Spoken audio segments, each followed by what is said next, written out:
बार फिर से जोगी गीत लेके आ रहा बानी। आशा ना बल्कि पूरा विश्वास बा कि रउआ लोगन के जरूर पसंद आई। ये दुनिया में लोग का वादा करके आवेला, दुनिया में होते दुनिया के मोह माया में पड़ के वो सब कुछ भुला जाला। ये भैया तो ओकरा खातिर कहे के बा,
दुनिया में चाहे वो गरीब होखे चाहे राजा अपने आप के केहू कितनो बड़ा लगावत होखे, सबके खातिर एक के सिस्टम बा।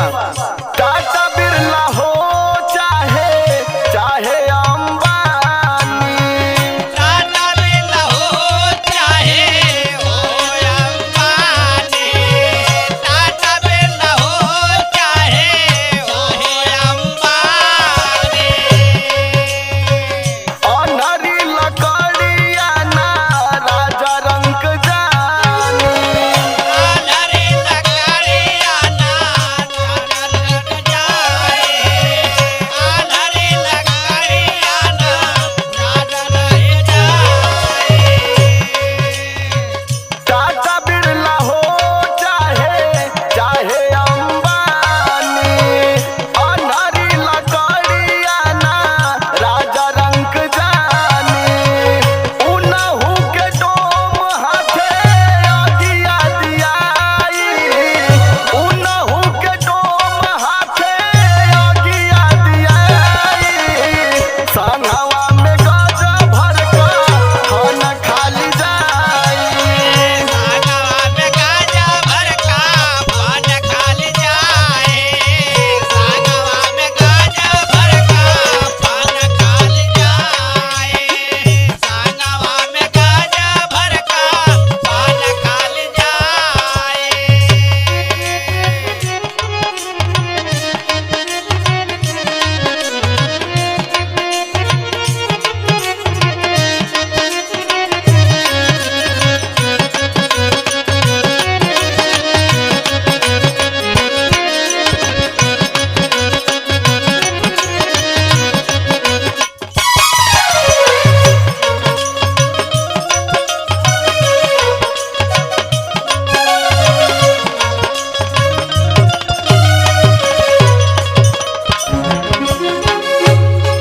देखी जा और का करता लोग। ये दुनिया में आके दुनिया के मोह माया में सब कुछ भूल जाता है भैया। और वही ना सोचेला कि हम आयल बानी तो एक दिन हमारा के जाए के भी बा। रुपया के बल पर इतना उड़ेला, रुपया के बल पर इतना उड़ेला, रुपया के बल पर इतना उड़ेला। यम के तो दूत लोग घूस भी न लेला, रावण के दूत घूस भी न लेला, जावदूत रूप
ए भैया